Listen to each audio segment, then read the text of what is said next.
Hello guys! Samahan niyo po ako magtanggal ng mga tuyong dahon sa aking mini garden.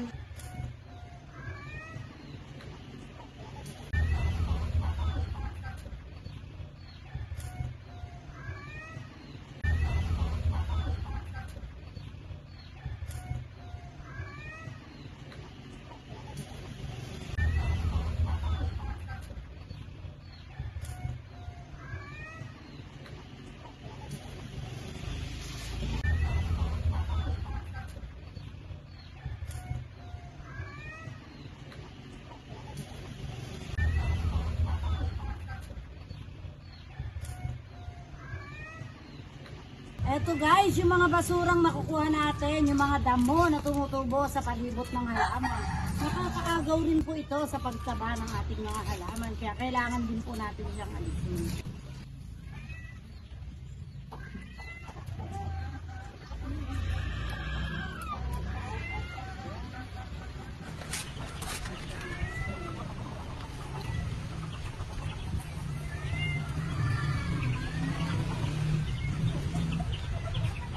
Salamat guys sa pagsama sa akin sa paghahawan ko ng mga basura at mga dahong tuyo.